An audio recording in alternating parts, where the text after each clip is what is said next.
Hello जी, नमस्कार। कैसे हैं आप लोग और कैसी चल रही है आपकी पढ़ाई। मेरा नाम बायो अमन है और स्वागत करता हूं आप सभी का आज के इस बेहतरीन और सबसे ज़्यादा शानदार और मस्त वीडियो में। तो आज के इस वीडियो में हम पढ़ने वाले हैं जैव प्रक्रम। ठीक है, क्या है चैप्टर अपना? जैव प्रक्रम, जिसको बोलते हैं लाइफ प्रोसेस। ठीक है, क्लास 10th के बच्चे सच में आप लोग बहुत अच्छे हैं, बहुत अच्छे हैं और बहुत प्यार देते हैं अपने भाई बायो अमन को, स्पेशली बायोलॉजी के लिए, है ना। और आपका बहुत बहुत धन्यवाद कि आप लोगों ने मेरे से सोशल साइंस भी पढ़ा। ठीक है, प्लेलिस्ट पर जो सोशल साइंस के वीडियोस हैं ना, उस पर ढेर सारे व्यूज़ आए, ढेर सारे पॉजिटिव कमेंट्स आए, मज़ा आ गया यार। ठीक है, लेकिन आपका बड़ा भाई बायो अमन सिर्फ और सिर्फ बायोलॉजी के लिए ही जाना जाता है। तो मैं सिर्फ और सिर्फ प्रयास करूँगा कि आपके बायोलॉजी में, सुन रहे हैं ना, आपके बायोलॉजी में यानी कि क्लास 10th बायोलॉजी में ना एक क्वेश्चन आपसे गलत ना हो। ठीक है, एक क्वेश्चन आपसे गलत ना हो, पूरा प्रयास रहेगा। ठीक है, याद रखना भैया, याद रखना बच्चों, आपके लिए सिर्फ और सिर्फ आपके लिए, यानी कि क्लास 10th साइंस, पूरी साइंस मैंने आपको पढ़ाया है। तो वो साइंस प्यारे बच्चों, आप लोग क्या करेंगे, प्लेलिस्ट को प्लीज़ और प्लीज़ और प्लीज़ आप सभी लोग प्लेलिस्ट चेक कर लेंगे। वहाँ पर सभी वीडियोज़ हैं, आपको सारे वीडियोज़ वहीं पर मिल जाएंगे। ठीक है, तो आपको प्लेलिस्ट चेक करना ही पड़ेगा। प्लेलिस्ट पर ही क्या है, हमारे सभी वीडियोस अवेलेबल हैं क्लास 10th साइंस के, और क्लास 10th साइंस के इम्पॉर्टेंट क्वेश्चन के वीडियो। ठीक है, इंपॉर्टेंट क्वेश्चन मतलब समझ रहे हो ना, जो जो आए हैं सिर्फ उन्हीं के वीडियोस आपको यूट्यूब पर प्लेलिस्ट है चैनल पर, वहीं पर मिलेंगे। और नहीं तो दूसरी बात मैं आपको बता देता हूँ, देखिए, जब सबसे पहले, फिर इसके बाद हम लोग ऑब्जेक्टिव्स को करेंगे, क्वेश्चंस को करेंगे, ऑब्जेक्टिव करेंगे, सब्जेक्टिव करेंगे, ढेर सारे क्वेश्चन करेंगे जो आपके एग्जाम के पॉइंट ऑफ व्यू से इंपॉर्टेंट है, आपको पता ही है। जैसे आप लोग सर्च कर रहे थे ना जैव प्रक्रम, ठीक है, तो आपने हिंदी में लिखा जैव प्रक्रम क्लास 10th वन शॉट। ठीक है, क्या लिखा? One shot. तो वन शॉट आपने लिख दिया। अब इसके बाद क्या करेंगे, वन शॉट के बाद लास्ट में आपको एक चीज और ऐड करना है, लिख देना है बायो अमन। तो जब आप कोई भी वीडियो, ध्यान से सुनिएगा, ध्यान से, जब आप कोई भी वीडियो यूट्यूब पर सर्च करते हैं, तो उस वीडियो के लास्ट में यदि आप बायो अमन लिख देते हैं, मेरा नाम लिख देते हैं, यहाँ पर ये जो लिखा हुआ है आप इसको लिख देते हैं ना, तो वहां पर सिर्फ और सिर्फ मेरा वीडियो आपको सबसे पहले आपको दिखेगा। और एक एक टॉपिक मैंने आपको बेहतरीन तरीके से आपके दिमाग पे घुसाने के लिए मैं बैठा हूं, तुम्हारा भाई। ठीक है, तो अपने चैनल को, मेरा नहीं चैनल है, ठीक है, मैं कभी कहता भी नहीं कि मेरा चैनल है, ठीक है, ये आपका चैनल है। ठीक है, तो इस अपने चैनल को बच्चों ना अपने दोस्तों के पास शेयर जरूर करना यार। ठीक है, शेयर जरूर करना। चलें बताओ।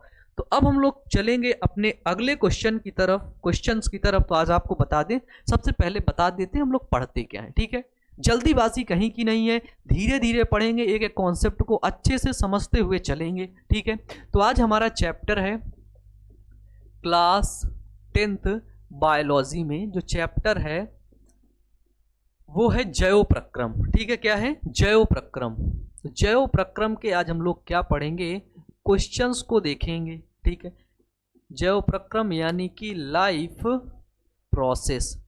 क्या देखेंगे? Life process. देखो पढ़ेंगे क्या क्या यहाँ पर, लाइफ प्रोसेस के हम लोग यहाँ पर, मैं आप लोगों के लिए ढेर सारे ऑब्जेक्टिव क्वेश्चंस लेकर के आया हूँ। ठीक है, क्या है? ऑब्जेक्टिव क्वेश्चंस हैं यहाँ पर।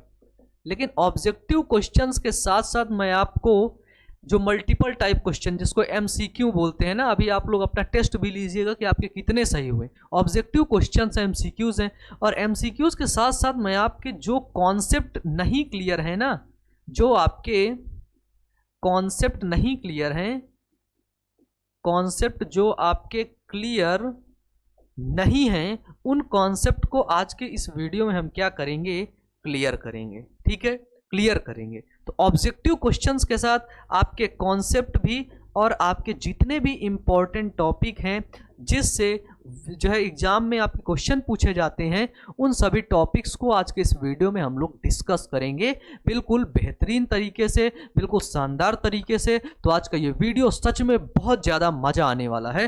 तो चलिए, आपके सामने अब है प्यारे बच्चों आपका पहला क्वेश्चन। ठीक है, ध्यान से देखिए अपने पहले क्वेश्चन की तरफ और जवाब देने के लिए तैयार हो जाइए। पहला क्वेश्चन जैव प्रक्रम से ऑब्जेक्टिव्स हैं, क्या है कि वैसे पौधे, ध्यान से सुनना, वैसे पौधे जो पोषण के लिए सड़ी गली चीजों पर आश्रित रहते हैं वो क्या कहलाते हैं।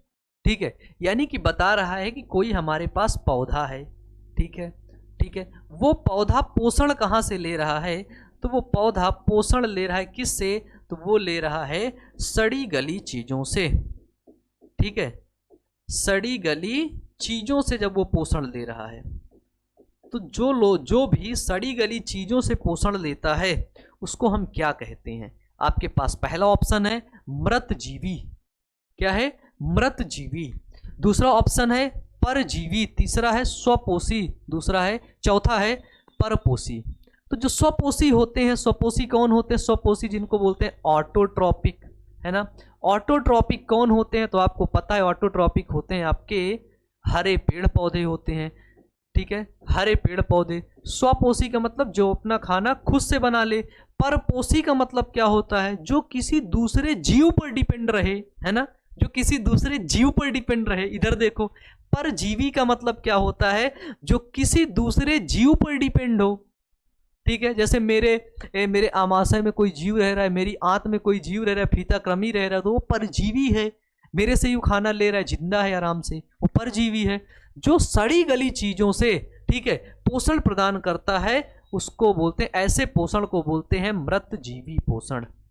क्या बोलते हैं, मृतजीवी। ठीक है, तो उस पोषण को क्या बोलेंगे, मृतजीवी बोलेंगे। तो सही आंसर क्या है, ए नंबर इसका सही है, यानी कि मृतजीवी सही है। ठीक है, मृतजीवी, मृत मतलब मृत लगा हुआ है, जीवी यानी कि मृत। देखो नाम समझो, नाम समझो, मृतजीवी। ठीक है, मृत मतलब मरे हुए, मरे हुए मतलब जो सड़े हैं, गले हैं। ठीक है, तो सड़े गले, सड़े गले पौधों, सड़े गलों से जिसका जीवन चल रहा है, क्या हो रहा है, सड़े गलों से जिसका जीवन चल रहा है, जो सड़े गले पदार्थ हैं, ठीक है, उनसे वो पोषण की क्रिया ले रहा है, तो उसको बोलते हैं मृतजीवी। ठीक है, जो पौधे प्रकाश संश्लेषण की क्रिया करके अपना खाना बनाते हैं उनको बोलते हैं स्वपोषी। जो इन स्वपोषी पर निर्भर होते हैं उनको बोलते हैं परपोषी, जो किसी दूसरे जीव पर निर्भर हो, हरे पेड़ पौधे पर या फिर किसी अन्य जीव पर। ठीक है, और तीसरे होते हैं, ये होते हैं आपके परजीवी। कौन होते हैं, जो किसी दूसरे के जीव पर रहते हो और उनसे अपना पोषण लेते हो, वो होते हैं बच्चे परजीवी। ठीक है, तो इसका सही आंसर क्या है, सही आंसर इसका ए, मृतजीवी। ठीक है, क्लियर है, सारे कॉन्सेप्ट ऐसे ही क्लियर करते हुए आपका चलेंगे। डन, आगे देखो दूसरा क्वेश्चन है, इनमें से कौन प्रकाश संश्लेषी अंगक है। ठीक है, प्रकाश संश्लेषी, प्रकाश संश्लेषी, जिस प्रकाश संश्लेषी मतलब बात हो रहा है फोटोसिंथेसिस की। देखो, तो फोटोसिंथेसिस की क्रिया अगर आपसे पूछे कहां पर होती है, तो वो होती है पेड़ पौधों पर, हरे पेड़ पौधों पर होती है। ठीक है, प्रकाश संश्लेषण हरे पेड़ पौधों पर होती है वो क्रिया। तो पूछ रहा है कि जो हरे पेड़ पौधों के अंदर, मान लेते हैं ये हमारे पास एक पेड़ है, देखना ये हमारे पास एक पेड़ है, ये पेड़ की एक हरी पत्ती है, हरे कलर से बना दूं, नहीं तुम कहोगे भैया पत्ती कब से पीली होने लगी, पेड़ भी आपका हरा है ये। ठीक है, ये हरी पत्ती है, मानता हूं कि यहां पर हो रहा है फोटोसिंथेसिस, इस हरी पत्ती में हो रहा है फोटोसिंथेसिस। तो फोटोसिंथेसिस यहां पर किसमें हो रहा है, ये पूछ रहा है। प्रकाश संश्लेषी अंगक पत्ती में हो रहा है कि स्टोमटा में हो रहा है कि जड़ में हो रहा है कि हरित लवक में हो रहा है। तो प्रकाश संश्लेषण की क्रिया हमें पता है कि वो सिर्फ और सिर्फ पत्ती में होती है। प्रकाश संश्लेषण पौधे के सिर्फ और सिर्फ हरे भाग में होता है। ठीक है, क्योंकि हरे भाग में क्या होता है बच्चे, क्लोरोफिल होता है, पता है ना, पता है ना। ये हरी पत्ती में क्या होता है, यहाँ पर क्लोरोफिल वर्णक होता है, जिसको बोलते हैं क्लोरोफिल पिगमेंट। ठीक है, क्या बोलते हैं इसको, इसको बोलते हैं क्लोरोफिल वर्णक। ठीक है, क्लोरोफिल वर्णक यानी कि क्लोरोफिल पिगमेंट। डन, तो कहां पर होती है प्रकाश संश्लेषण की क्रिया, पत्ती में होती है। इसमें पत्ती में, लीफ में, पौधे की जो लीफ है उसी में होगी क्या, फोटोसिंथेसिस की क्रिया, क्योंकि लीफ के पास क्या होता है, क्लोरोफिल पिगमेंट होता है। ठीक है, इसके बाद देखो, प्रकाश संश्लेषण में प्रकाशीय ऊर्जा को रासायनिक ऊर्जा में बदला जाता है। ठीक है, प्रकाश, इस पौधे को यहां से प्रकाश मिल रहा है, लाइट मिल रही है। ठीक है, तो इसके पास कौन सी ऊर्जा है? इसके पास प्रकाशीय ऊर्जा है। ध्यान से देखिए, इसके पास कौन सी ऊर्जा है? तो इसके पास प्रकाश है, लाइट है, प्रकाशीय ऊर्जा है। अब ये प्रकाश इस पत्ती, ये पत्ती इससे क्या करती है? भोजन बना लेती है। क्या बना लेती है? भोजन बना लेती है। भोजन क्या है? रसायन है। तो प्रकाशीय ऊर्जा से किसमें बदला जाता है? रासायनिक ऊर्जा में। ठीक है, प्रकाश संश्लेषण की क्रिया जो पौधे में होती है ना बच्चे, उसमें क्या होता है? प्रकाशीय ऊर्जा को रासायनिक ऊर्जा में बदल दिया जाता है। ठीक है, क्रिया है इसकी 6CO2 प्लस 12H2O, आगे क्रिया करेगा, बनाएगा C6H12O6 plus 6O2 plus 6H2O। ठीक है बच्चे, ठीक है, ये यहाँ पे जो बना है C6H12O6, इसी को बोलते हैं प्यारे बच्चे ग्लूकोज। ठीक है, क्या बोलते हैं? ग्लूकोज। ठीक है, यही होता है ग्लूकोज। और ये बच्चे बनी क्या? ऑक्सीजन। क्या बनी? ऑक्सीजन, जो वायुमंडल में निकल गई। और वायुमंडल से पौधे ने क्या लिया? CO2, जिसको बोलते हैं क्या? जिसको बोलते हैं कार्बन डाइऑक्साइड। ठीक है, क्या बोलते हैं? Carbon dioxide. ठीक है, कार्बन डाइऑक्साइड। डन, क्लियर है यहाँ पे? तो क्रिया क्या होगी? 6CO2 प्लस 12H2O, C6H12O6 बच्चे, इसको ग्लूकोज कहते हैं। ध्यान रखना, ग्लूकोज। और किसकी उपस्थिति में होता है? तो वो होता है प्रकाश की उपस्थिति में। प्रकाश क्या होता है मेरे गोलू? जिसको बोलते हैं लाइट। ठीक है, सन की सनलाइट। और दूसरी चीज यहां पर होना चाहिए क्या? क्लोरोफिल। ठीक है, तो प्रकाश और क्लोरोफिल की उपस्थिति में ही प्रकाश संश्लेषण की क्रिया होगी। किसकी? प्रकाश और क्लोरोफिल की उपस्थिति में प्रकाश संश्लेषण की क्रिया होगी। तो प्रकाश संश्लेषण के लिए हमें क्या चाहिए? कार्बन डाइऑक्साइड चाहिए। और क्या चाहिए? H2O यानी कि जल चाहिए। ठीक है, उसके बाद प्रकाश और क्लोरोफिल की उपस्थिति में ये खाना बनाना शुरू कर देगा।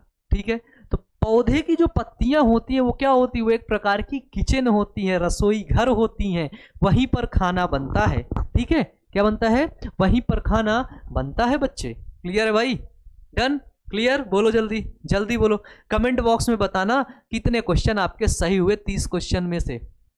डन। दूसरा क्वेश्चन देखो, तीसरा देखो, क्लोरोफिल वर्णक का रंग कैसा होता है? ठीक है, तो अगर आपसे कभी भी पूछ ले, देखो जो क्लोरोफिल है, क्लोरोफिल कहाँ पाया जाता है? आपको पता है क्लोरोफिल पाया जाता है लीफ में। लीफ में पाया जाता है ना। अब मुझे बताओ, पाया जाता है ना, कोई शक तो नहीं है कि अभी भी शक है? लीफ का कलर कैसा होता है? ये जो पत्ती होती है इसका कलर कैसा होता है? तो आपने बोला भैया इसका कलर होता है कैसा? तो इसका कलर होता है प्यारे बच्चे ग्रीन। ठीक है, ग्रीन क्यों होता है? क्योंकि इसी लीफ में पाया जाता है मेरे बच्चे क्या? वो पाया जाता है क्लोरोफिल।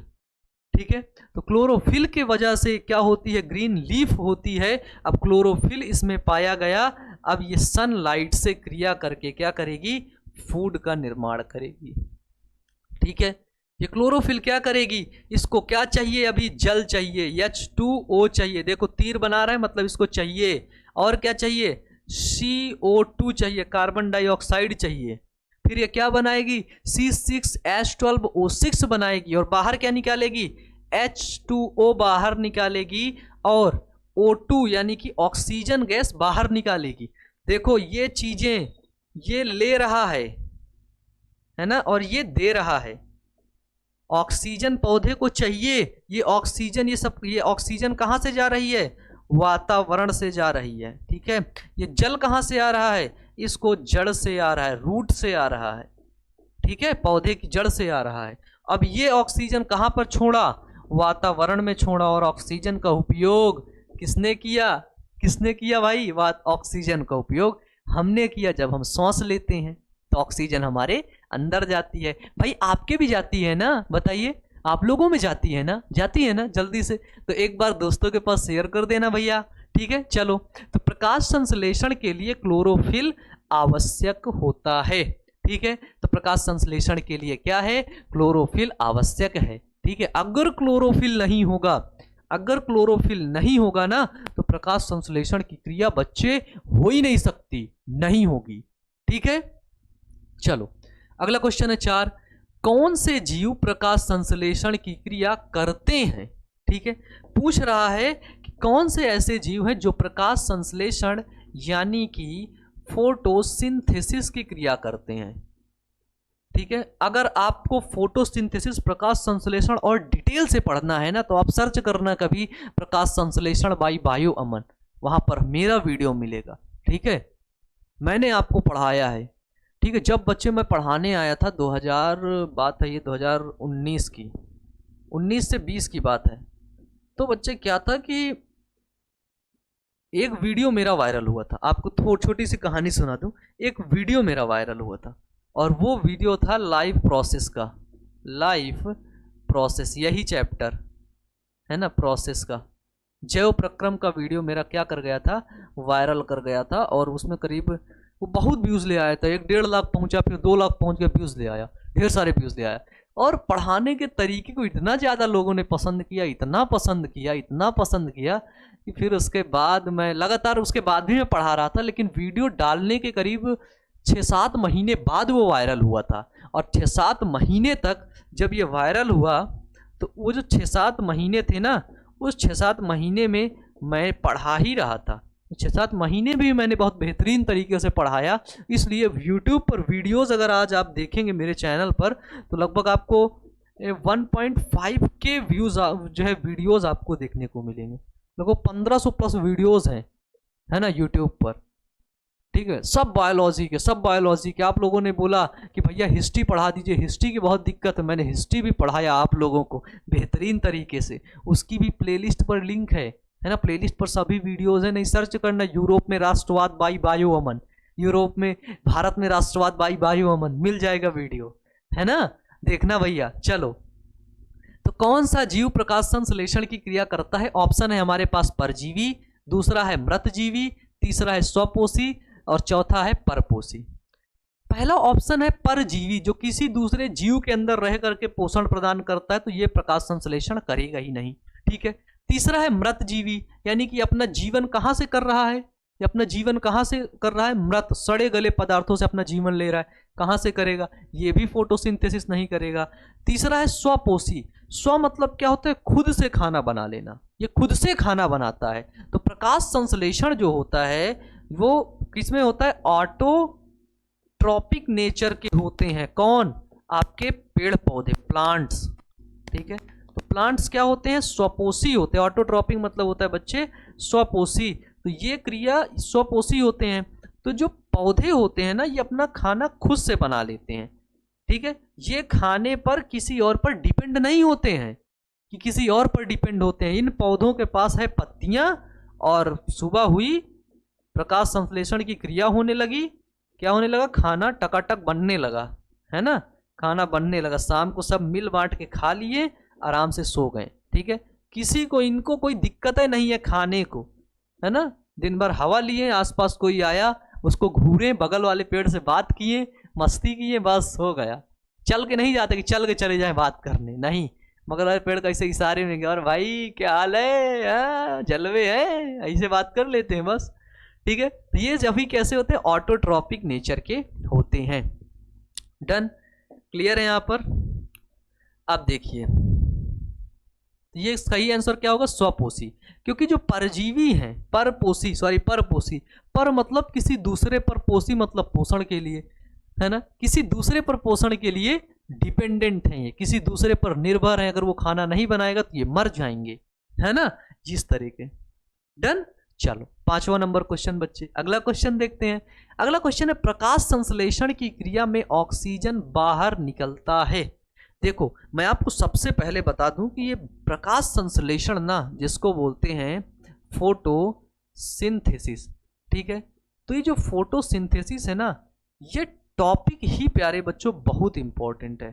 ठीक है, ये टॉपिक बहुत इंपॉर्टेंट है, अक्सर ये आपके एग्जाम में पूछा जाता है।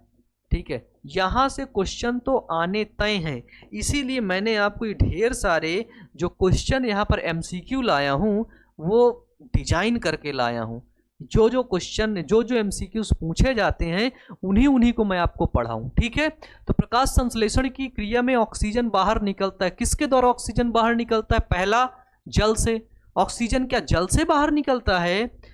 क्या CO2 से बाहर निकलता है? तो प्रकाश संश्लेषण की क्रिया में CO2 तो बाहर निकलती ही नहीं है, CO2 को अंदर लिया जाता है, तो ये तो एकदम से गलत है। C6H12O6 से बाहर निकलता है, तो भाई C6H12O6 मतलब होता है ग्लूकोज, जो प्रकाश संश्लेषण के दौरान बनता है। तो ये कहाँ से निकलेगा? जो चीज बन रही है वो थोड़ी ना निकलेगी, है? ग्लूकोज बना के बाहर निकाल देगा कि जब भैया वातावरण में टहला है, नहीं ना। चौथा क्या है? डी इनमें से कोई नहीं। तो कौन सा ऑप्शन सही है? जल से, ठीक है। तो ऑक्सीजन जो होती कैसे बाहर निकल जाती है? जल से बाहर निकल जाती है, ठीक है। क्लियर है? आगे चले, अगला क्वेश्चन चले। रिएक्शन फिर देख लेना एक बार, क्या है? 6CO2 प्लस 12H2O, ठीक है, क्रिया करता है, क्या बनाता है? C6H12O6 प्लस 6O2 और प्लस 6H2O, ठीक है।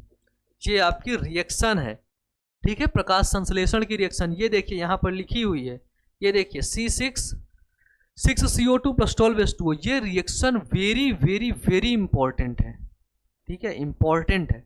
डन, क्लियर है? आगे चलें, चलो अगला क्वेश्चन देखते हैं। अगला क्वेश्चन है, निम्न में से कौन स्वपोषी भोजन के लिए आवश्यक है? स्वपोषी जो होते हैं वो भोजन किसके द्वारा करते हैं? आपको पता है, स्वपोषी है तो वो भोजन करेगा किसके द्वारा? खाना खुद से बनाएगा, और वो खाना बनाने की क्रिया कहलाती है क्या? प्रकाश संश्लेषण, ठीक है। वो खाना बनाने की क्रिया ही प्यारे बच्चों क्या कहलाती है? प्रकाश संश्लेषण, यानी कि फोटोसिंथेसिस कहलाती है, ठीक है, प्रकाश संश्लेषण कहलाती है। अब प्रकाश संश्लेषण के लिए क्या क्या सामान आवश्यक हैं? ठीक है, प्रकाश संश्लेषण के लिए क्या क्या सामान आवश्यक हैं? तो आपको पता चल गया कि भैया ये CO2 लेता है कार्बन डाइऑक्साइड से, CO2 के साथ भैया इसको H2O भी चाहिए, ठीक है, और भैया इसको सनलाइट भी चाहिए, तभी ये क्रिया होगी। मैंने बोला ठीक है, आपने बोला भैया इतने तक में काम नहीं होगा, अभी इसको क्लोरोफिल भी चाहिए, ठीक है, क्या चाहिए? क्लोरोफिल भी चाहिए, तभी प्रकाश संश्लेषण करेगा, इसे ये करेगा ही नहीं, ठीक है। तो ये चार चीजें इसको चाहिए, ठीक है, चार चीजें चाहिए तभी फोटोसिंथेसिस की क्रिया होगी। क्वेश्चन क्या कह रहा है? निम्न में से कौन स्वपोषी भोजन के लिए आवश्यक है? पहला क्लोरोफिल, दूसरा प्रकाश, तो भाई क्लोरोफिल चाहिए ही चाहिए, ठीक है, प्रकाश चाहिए ही चाहिए, लाइट नहीं आएगी तो खाना नहीं बनेगा। इसके बाद H2O, H2O यानी कि जल चाहिए ही चाहिए। इसके बाद आता है CO2 यानी कि कार्बन डाइऑक्साइड, CO2 भी चाहिए बच्चे। तो सही क्या होगा? इनमें से सभी। क्या सही होगा? इनमें से सभी, ठीक है। देखो ये MCQs हैं, क्या है? ये MCQs हैं, और MCQs में क्या होते हैं प्यारे बच्चों? आपके जो कॉन्सेप्ट है ना, अगर वो कॉन्सेप्ट MCQs में क्लियर हो जाए ना, ठीक है, कॉन्सेप्ट, और हमें कोई ये MCQs रटे नहीं है कि हमने रट के आया है कि एक का A सही है ना, B, दूसरा का D सही है, तीसरा का C सही है, रटे नहीं है, ये सब यहाँ पे रटा हुआ है, ठीक है। जो रटे होते हैं तो वो बस टिक लगाते हैं कि ये सही है, आगे बढ़ो, ठीक है, हम रटते नहीं, हम कॉन्सेप्ट भी क्लियर करते हैं। और अगर आप लोग ऐसे पढ़ेंगे ना, ऐसे पढ़ेंगे सारे, आप लोग कॉन्सेप्ट को क्लियर करते हुए चलेंगे ना, तो बच्चे समझ लो कि तुम स्टार बन जाओगे भाई, स्टार बन जाओगे। स्टार समझ रहे हो ना? स्टार। क्योंकि देखो अगर तुम्हें पढ़ना है, सबसे पहली बात मैं बता दूं बच्चे, ध्यान देना इस चीज को, ठीक है। और मैं कोई आपसे वो नहीं कह रहा कि आप जो है ये कर लीजिए, कोई सिलेबस खरीद लीजिए, मेरा कोर्स परचेज कर लीजिए। बच्चे अगर आपको पढ़ना है ना, पढ़ना है, तो सबसे पहली बात बता दूं बच्चे, सच में पढ़ना, ठीक है, सच में पढ़ना, ठीक है, नाटक मत करना। नाटक मतलब समझ रहे हो ना, कि पढ़ने का नाटक मत करना, दिखावा मत करना, ठीक है, ठीक है। और बच्चे मेरा कोई आपसे पर्सनल या व्यक्तिगत कोई ना ही दुश्मनी है, ना ही कोई प्यार है, ना ही मेरे पास कोई दुश्मन है, ठीक है। बच्चे मैं आपके जिंदगी के भविष्य के बारे में बता रहा हूं कि अभी आप 10th में हैं, अभी आप 10th में हैं, अभी आप इतने सीरियस हैं बच्चे, आगे जा कर के ना बहुत प्रॉब्लम्स आने वाली हैं आपको। जब आप 11th में जाएंगे टीचर्स कैसे मिलेंगे, आप 12th में जाएंगे आपको कौन क्या सिखा रहा है। सबसे बड़ी चीज होती है ना सीखना, है ना। और बच्चे सीखना, बच्चा सीखना तब अच्छे तरीके से सीखता है जब उसको कोई बेहतरीन तरीके से सिखाता है। ठीक है, ठीक है बच्चे, तो इसलिए अच्छे से पढ़ना, मन लगा करके पढ़ना, ठीक है, समझ रहे हो ना। और मैं चाहता हूं यार बच्चे कि आप लोग सच में बहुत आगे जाएं, बहुत आगे जाएं, ठीक है, सफलता आपके कदम चूमे। ठीक है, चलिए अगला क्वेश्चन देखते हैं बच्चे। अगला क्वेश्चन है हमारे पास कि वायुमंडल में CO2 कितने प्रतिशत है। ये जो वायुमंडल है हमारा, जो एटमॉस्फेयर है, एटमॉस्फेयर मतलब समझ रहे हो ना, अपने कमरे से बाहर निकलोगे, घर के बाहर जो सब कुछ दिख रहा है ना ऊपर की तरफ, वो सब एटमॉस्फेयर है, वायुमंडल है। ठीक है, तो वायुमंडल में पूछ रहा है CO2 कितने प्रतिशत है। O2 नहीं पूछ रहा, CO2 पूछ रहा है कितने प्रतिशत है। पहला ऑप्शन है आपके पास 0.31%, 0.03%, तीसरा ऑप्शन है 0.003% और चौथा ऑप्शन है 0.21%। बताइए कितने प्रतिशत है। तो वायुमंडल में कार्बन डाइऑक्साइड ना 0.03% होती है। ठीक है, 0.03% होती है वायुमंडल में कार्बन डाइऑक्साइड। अगर आपसे ऑक्सीजन का पूछे, O2 का पूछे, तो वो पाई जाती है 21%। ठीक है, ऑक्सीजन कितनी पाई जाती है बच्चे, तो आपकी जो ऑक्सीजन होती है वो 21% पाई जाती है। ठीक है, तो नाइट्रोजन 78% पाई जाती है वायुमंडल में, ऑक्सीजन 21% पाई जाती है। ध्यान से देखो, ऑक्सीजन कितने प्रतिशत, 21%, हाइड्रोजन 0.01% पाई जाती है। ठीक है, तो ये याद रखना। एक्चुअली ये जो ऑक्सीजन और कार्बन डाइऑक्साइड है ना, ये पूछ लेता है, इंपॉर्टेंट है। तो ऑक्सीजन कितनी है, 21% ऑक्सीजन है। ठीक है, 21% ऑक्सीजन, और कार्बन डाइऑक्साइड मात्र इतनी है 0.03%।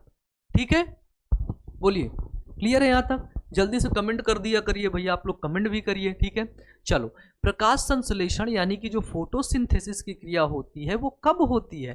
पहला ऑप्शन दिन में, दूसरा रात में, तीसरा दोनों में, चौथा कभी नहीं। तो बच्चे जो प्रकाश संश्लेषण यानी कि फोटोसिंथेसिस की क्रिया होती है वो दिन में होती है।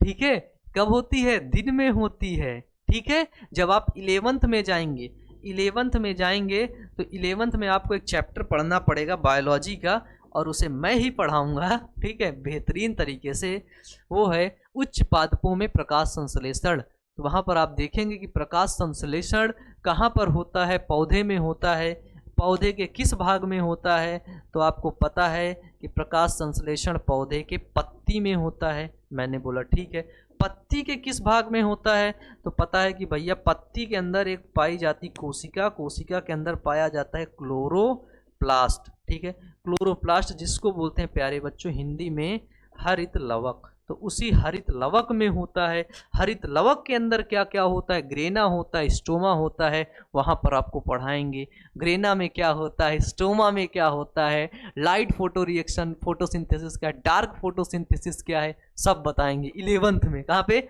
11th में। ठीक है, ठीक है ना, बताओ ठीक है ना, क्लियर। और नोट्स वोट्स भी आपको सब कुछ प्रोवाइड करवाएंगे, बिल्कुल तहलका मचा देंगे बायोलॉजी में। ठीक, ये है दिन में। अगला देखिए, क्लोरोफिल में कौन सी धातु पाई जाती है। ये सबसे इंपॉर्टेंट क्वेश्चन है, सबसे इंपॉर्टेंट, कि प्यारे बच्चे जो फोटोसिंथेसिस होता है वो पौधे की पौधे में कहाँ पर होता है, पत्ती में होता है। पत्ती में कहाँ पर, क्लोरोफिल में, जहाँ पर जिसमें क्लोरोफिल पाई जाती है। इस क्लोरोफिल में आखिरकार ऐसी कौन सी धातु है जो पाई जाती है। पहला ऑप्शन है आपके पास कार्बन, बिल्कुल नहीं। दूसरा है, तीसरा नाइट्रोजन, ऑर्गन और मैग्नीशियम। 3 ऑप्शन है, बताइए कौन सा सही होगा। इसका सही आंसर होगा भैया इसमें, इस क्लोरोफिल में मैग्नीशियम पाई जाती है, Mg पाया जाता है, मैग्नीशियम। ठीक है, क्योंकि आर्गन एक अक्रिय गैस होती है, इसका कोई सवाल ही नहीं है कि ये पाई जाएगी। ठीक है, डन, क्लियर। अगला क्वेश्चन देखो, हरे पौधे में पोषण की विधि है।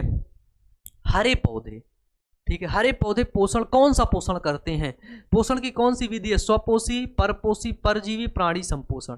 तो हरे पौधे भैया स्वपोषी होते हैं, क्योंकि हरे पौधे अपना खाना खुद से बनाते हैं। हरे पौधे किसी दूसरे चाचा पर निर्भर नहीं रहते हैं कि चाचा जब दाल पकेगी तो खाई जाएगा, ठीक है, जब किसी जीव का शिकार होगा तो खाना मिलेगा। किसी दूसरे पर निर्भर नहीं रहते हैं, वो खुद पर निर्भर रहते हैं, वो स्वपोषी होते हैं। वो खाना कैसे बनाते हैं? तो वो खाना खुद से बना लेते हैं। कैसे बनाते हैं बच्चे? तो वो खाना खुद से बना लेते हैं। ठीक है, चलो अगला क्वेश्चन।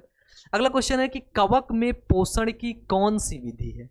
कवक, ठीक है, तो कवक में पोषण आप लोगों ने पढ़ा है, बताओ। कवक जो होते हैं, कवक है ना, फंगस। फंगस कहां पर लगता है, कभी आपको पता है? फंगस आपने देखा है कहां पर लगा है? फंगस कहां पर लगा है? पहले ऑप्शन पढ़ते हैं, ऑप्शन पढ़ते हैं। देखो, पहला ऑप्शन है स्वपोषी। तो कवक में जो पोषण होता है क्या स्वपोषी होता है? क्या जो कवक होता है, क्या जो फंगस होता है वो खाना खुद से बना लेता है? बताओ भाई। दूसरा है समभोजी, तीसरा है मृतजीवी, और चौथा है इनमें से कोई नहीं। ठीक है, बताओ। तो जो कवक होता है वो ऑटोट्रॉपिक नेचर का होता है। ठीक है, कैसा होता है? ऑटोट्रॉपिक नेचर का, यानी कि स्वपोषी होता है। ठीक है, फंजाई, डन। अगला क्वेश्चन, प्रकाश संश्लेषण प्रक्रम में निम्न में से क्या नहीं होता? क्या नहीं होता? पहला है पानी का टूटना, तो भैया H2O जाता है, टूटता है वो। CO2 जाता है, वो भी टूटता है। किसमें? तो वो टूटता है C6H12O6 बनता है, प्लस H2O भी बनता है, प्लस O2 भी बनता है। ठीक है, CO2 का उपयोग होना, तो भैया H2O टूटता भी है, CO2 का उपयोग भी होता है। पूछ क्या रहा है? क्या नहीं होता? CO2 का मुक्त होना। क्या CO2 इससे बाहर निकलता है? क्या CO2 मुक्त होता है? चौथा ऑप्शन है O2 का मुक्त होना। ठीक है, O2 का मुक्त होना।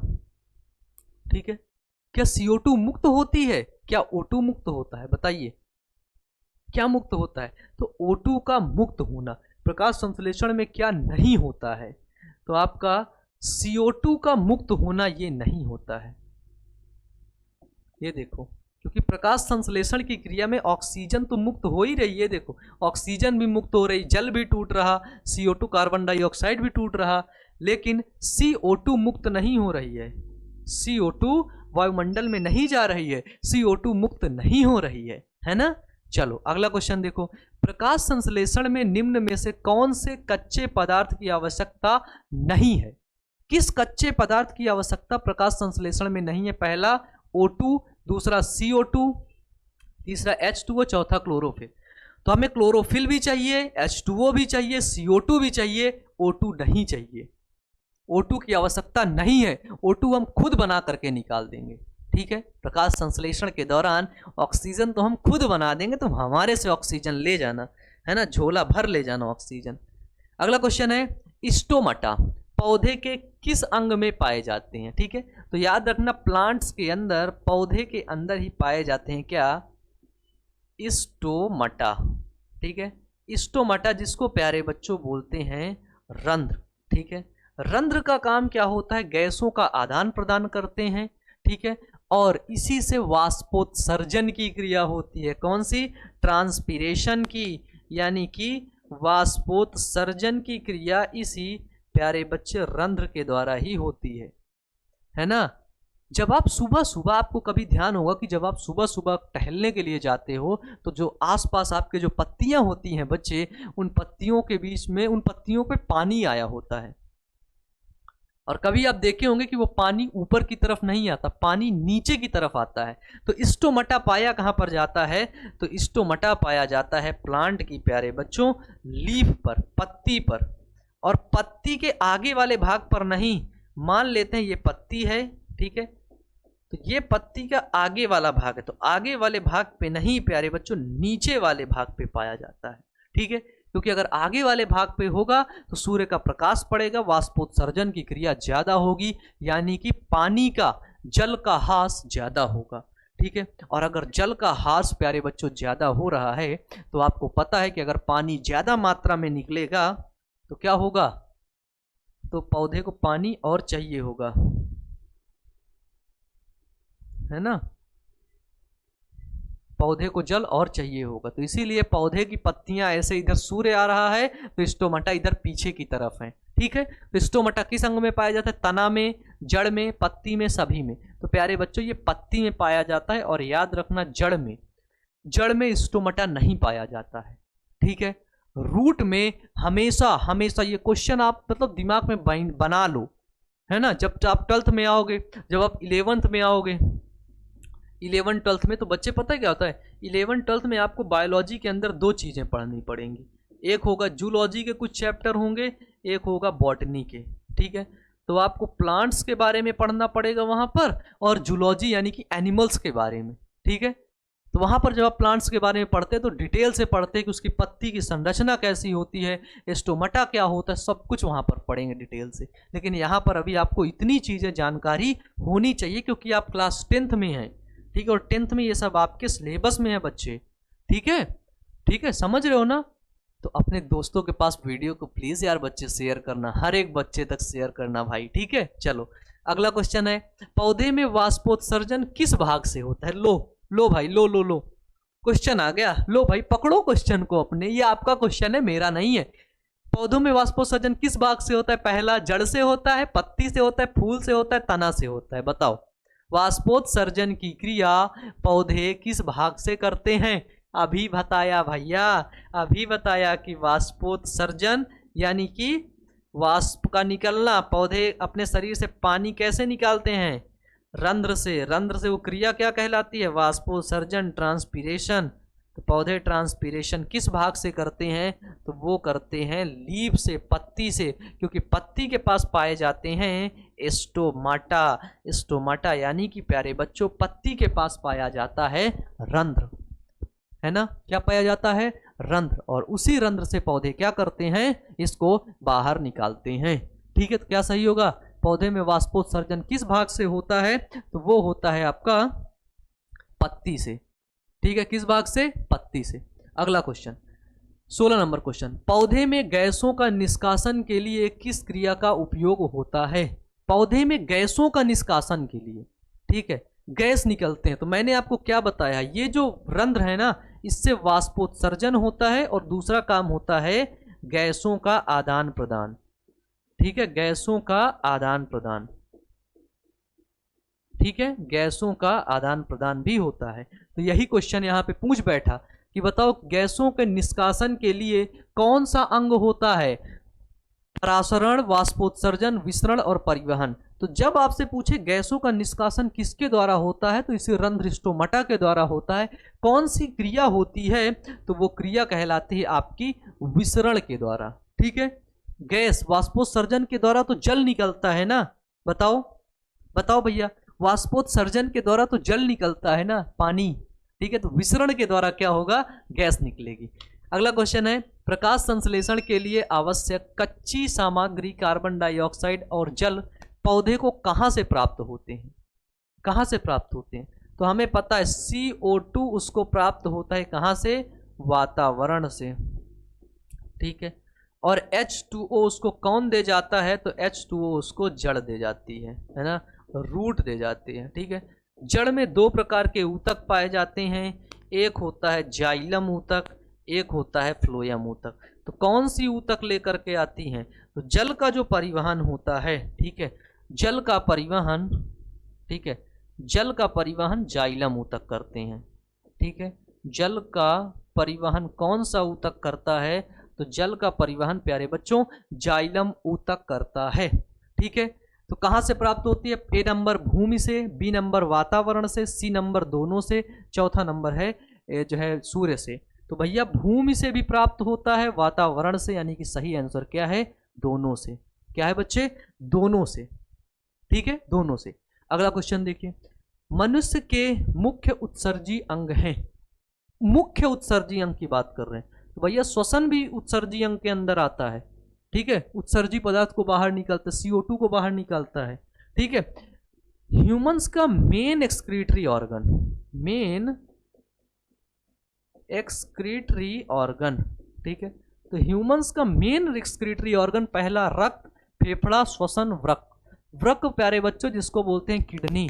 तो जो मनुष्य का मेन उत्सर्जी ऑर्गन होता है ना, मेन उत्सर्जी अंग जिसको बोलते हैं मुख्य उत्सर्जी अंग, वो प्यारे बच्चों होता है आपका क्या, तो वो होता है किडनी। ठीक है, क्या होता है, किडनी। किडनी मनुष्य का क्या होता है, मुख्य उत्सर्जी अंग होते हैं। ठीक है, किडनी कितनी पाई जाती है, अपेयर, एक जोड़ा। ठीक है, अपेयर, 2 पाई जाती हैं। किस शेप की होती हैं, बीन शेप की होती हैं। ठीक है, बीन शेप की होती हैं। ठीक है, ये जैसे हैं आपकी किडनी।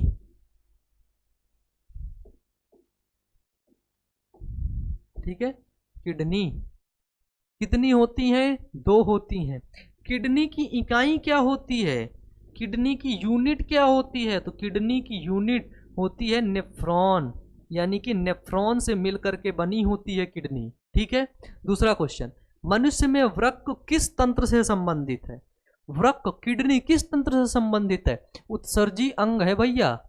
वृक्क क्या है, बताओ बताओ मेरे बच्चे, वृक्क क्या है, वृक्क यानी कि जो किडनी क्या है, वो क्या है, वो एक प्रकार का आपका उत्सर्जी अंग है। ठीक है, क्या है, उत्सर्जी अंग है, उत्सर्जी पदार्थ को शरीर से बाहर निकालता है।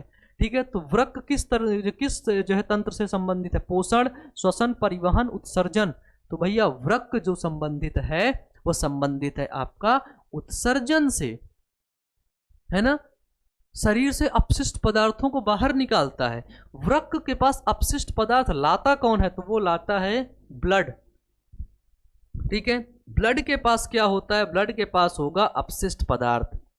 ठीक है, क्या होगा, ब्लड के पास होगा अपशिष्ट पदार्थ, और ब्लड क्या करेगा, ब्लड धीरे धीरे चलता जाएगा और किडनी के पास पहुंचेगा, उसको अपशिष्ट पदार्थ एक्सक्रीटरी प्रोडक्ट दे देगा और वहां से चल देगा। ठीक है, ठीक है, किडनी की इकाई होती है न्यूरॉन, वो सॉरी नेफ्रॉन। ठीक है, चलो उत्सर्जन।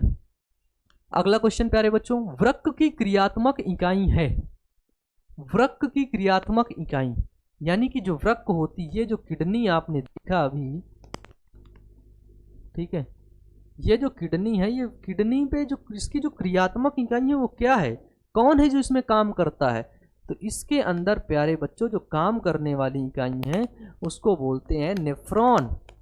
नेफ्रॉन का स्ट्रक्चर हम आपको बना करके दिखा देते हैं, ये देखिए, है ना, उत्सर्जन तंत्र बाई बायोमन डालेंगे ना तो आपको हमारा वीडियो मिल जाएगा। ठीक है, यही आपके चैनलवा पे मिलेगा।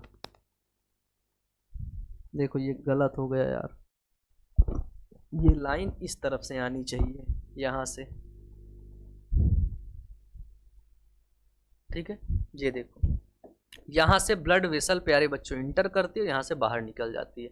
ठीक है, यहाँ से इंटर कर रही है, यहाँ से बाहर निकल गई, ये आपकी कलेक्टिंग डक्ट है। ठीक है, तो यहाँ से रक्त क्या हुआ, छना, है ना, और ये भाग कौन सा प्यारे बच्चों, इस भाग को बोलते हैं वाउमेन कैप्सूल, वाउमेन संपुट। ठीक है, इस भाग को बोलते हैं ग्लोमेरुलस भी बोलते हैं, वाउमेन संपुट भी बोलते हैं। इस भाग को नीचे वाले को बोलते हैं हेनले लूप। ठीक है, क्या बोलते हैं, हेनले लूप, या फिर लूप ऑफ हेनले भी बोलते हैं। ठीक है, चलिए क्लियर है यहाँ तक। तो वृक्क की कौन सी क्रियात्मक इकाई है, ठीक है, मेडुला नहीं हो सकता, पेल्विस नहीं, हेनले लूप नहीं, नेफ्रॉन।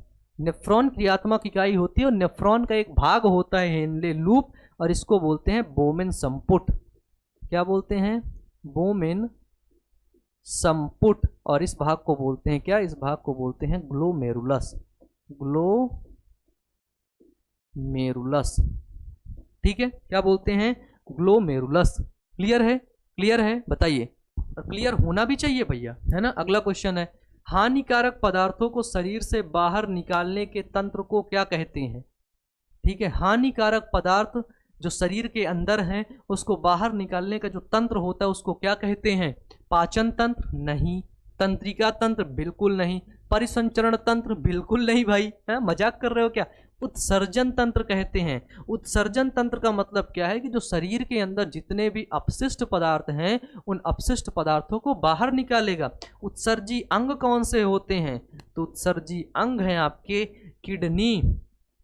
ठीक है, इन्हीं को प्यारे बच्चों हिंदी में बोलते हैं वृक्क, इन्हीं किडनी को बोलते हैं गुर्दे।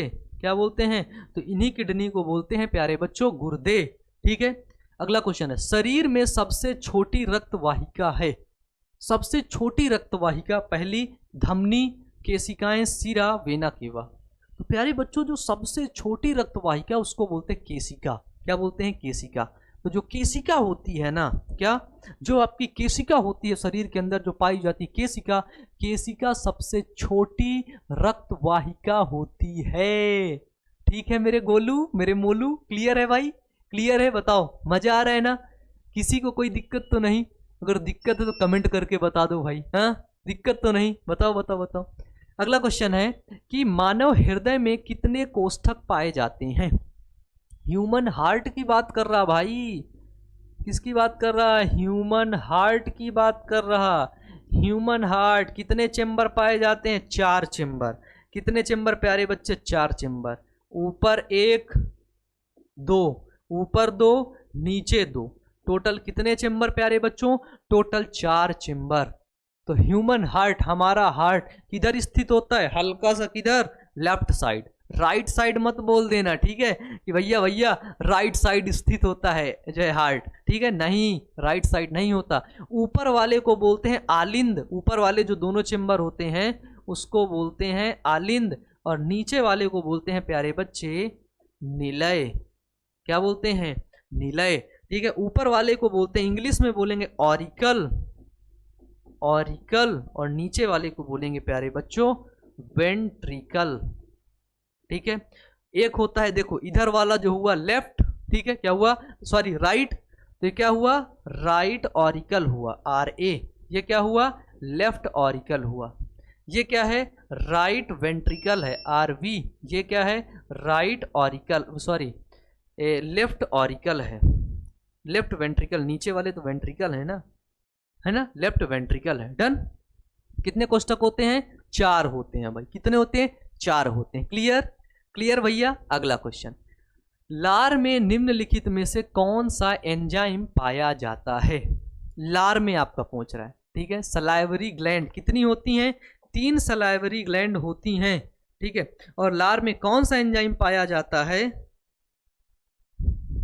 तो प्यारे बच्चे, लार में ऑप्शन है आपके पास लाइपेज, गैस्ट्रिन, टाइलिन और पेप्सिन।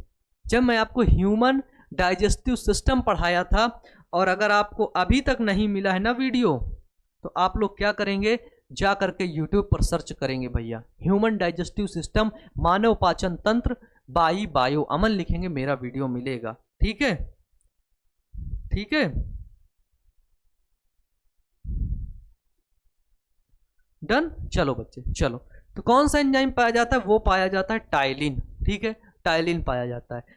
कभी देखे हो आप, जो रोटी होती है, रोटी को अगर आप मुंह में ज्यादा देर तक रख लो, उसको चबाओ, तो रोटी मीठी लगने लगती है, ठीक है। टाइलिन क्या करता है? जो कार्बोहाइड्रेट होता है, जो स्टार्च होता है, उसको माल्टोज शुगर में बदल देता है। स्टार्च को किस में बदल देता है?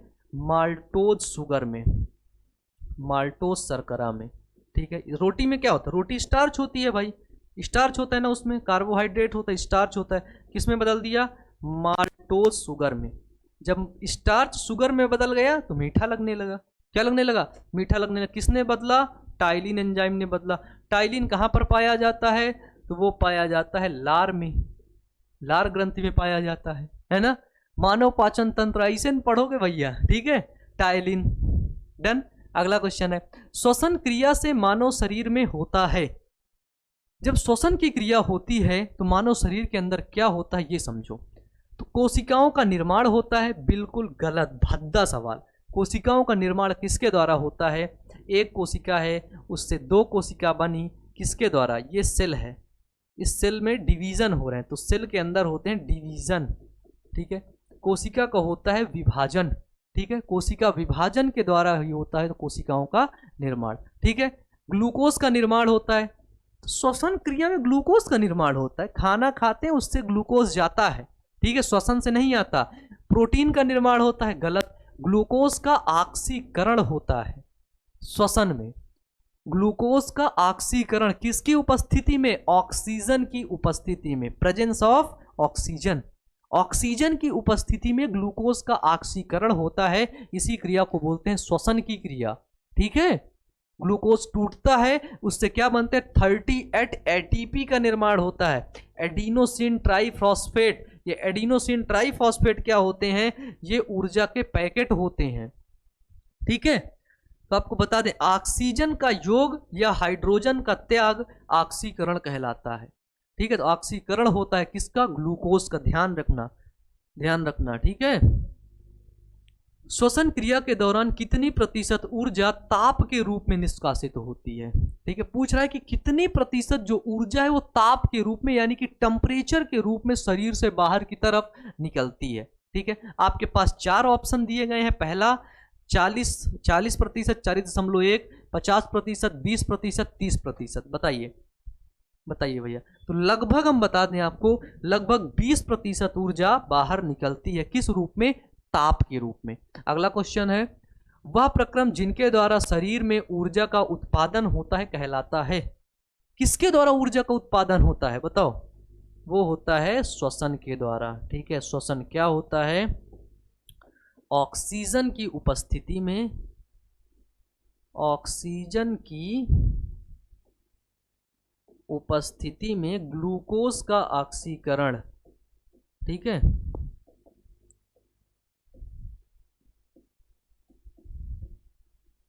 ऑक्सीजन की उपस्थिति में ग्लूकोज का ऑक्सीकरण क्या कहलाता है, तो ग्लूकोज का ऑक्सीकरण आपका श्वसन की क्रिया कहलाता है, श्वसन कहलाता है। क्या कहलाता है, श्वसन कहलाता है। तो पोषण गलत, श्वसन सही, उत्सर्जन गलत, उत्तेजनाशीलता एकदम गलत, गलत नहीं भैया, एकदम गलत, महागलत, है ना। अगला क्वेश्चन, ऑक्सी श्वसन में ग्लूकोज का एक अणु उत्पादित करता है कितने ओटीपी, कितने एटीपी, ओटीपी नहीं, वन टाइम पासवर्ड नहीं। ठीक है, एक ग्लूकोज का जो अणु होता है वो क्या करता है, एक ग्लूकोज का अणु जब जाता है तो वो 2 पायरुविक एसिड बनाता है। क्या बनाता है, 2 पायरुविक एसिड। 2 पायरुविक एसिड कहाँ जाता है, माइटोकॉन्ड्रिया में जाता है, माइटोकॉन्ड्रिया। माइटोकॉन्ड्रिया क्या होता है, आपको पता है कि कोशिका का ऊर्जा ग्रह कहलाता है आपका माइटोकॉन्ड्रिया। ठीक है, तो उस माइटोकॉन्ड्रिया में जाता है और 38 एटीपी यानी कि 38 एटीपी का निर्माण करता है। कितने, 38 एटीपी का निर्माण करता है। ठीक है, तो 38 एटीपी याद रखना। 32 गलत, 39 गलत, 93 एकदम गलत, महागलत, है ना, क्या है, महागलत। लास्ट अनबू जो है 29 नंबर क्वेश्चन, श्वसन से बाहर निकली वायु में ऑक्सीजन की मात्रा होती है। जब हम श्वसन करते हैं, सांस अंदर लेते हैं तो ऑक्सीजन अंदर जाती है, लेकिन जब हम सांस से बाहर निकालते हैं, उच्छ्वास करते हैं, बाह्य श्वसन करते हैं, बाहर निकलती है सांस, तो उसमें भी ऑक्सीजन रहती है। कितने प्रतिशत, 17%, 21%, 11% की 25%। बताइए बताइए। तो जो श्वसन से जो ऑक्सीजन निकलती है उसमें बच्चे 17% ऑक्सीजन रहती है। कितने प्रतिशत, 17% जो है प्रतिशत। अगला क्वेश्चन है 30 नंबर, कि श्वसन से बाहर निकली वायु में CO2 की मात्रा होती है 0.03%, 0.04%, 4%, 2.4%। तो श्वसन से निकली वायु में जो CO2 होती है उसकी कितनी मात्रा होती है बताइए। जब हम सांस बाहर निकालते हैं तो ऑक्सीजन का उपयोग करते हैं, कार्बन डाइऑक्साइड बाहर निकालते हैं तो 4% होती है। ये 4% कार्बन डाइऑक्साइड हम क्या करते हैं, बाहर निकाल देते हैं। ठीक है, क्लियर भाई। अगला क्वेश्चन देखें। ओह चलो ठीक है, आज की क्लास हम लोग यहीं तक रखेंगे। ठीक है, आज हम लोगों ने 30 क्वेश्चन किए और इसमें टोटल क्वेश्चन कितने हम आपको बता देते हैं। तो इसमें टोटल 50 क्वेश्चन है, 20 क्वेश्चन हम लोग करेंगे नेक्स्ट क्लास में, नेक्स्ट डे। तो और सभी वीडियोस आपको प्यारे बच्चों प्लेलिस्ट पर ही मिलेंगे। कहाँ पर, सिर्फ और सिर्फ प्लेलिस्ट पर। तो आप लोग प्लेलिस्ट पर जा करके उन सभी वीडियोस को देखिएगा। तो आज की क्लास यहीं पर एंड करेंगे। आप सभी लोग अच्छे से पढ़ते रहिएगा, मेहनत करते रहिएगा, लेकिन हाँ प्लेलिस्ट पर वीडियो देखना बिल्कुल भी मत भूलिएगा। Wish you all the best. Thank you प्यारे बच्चों।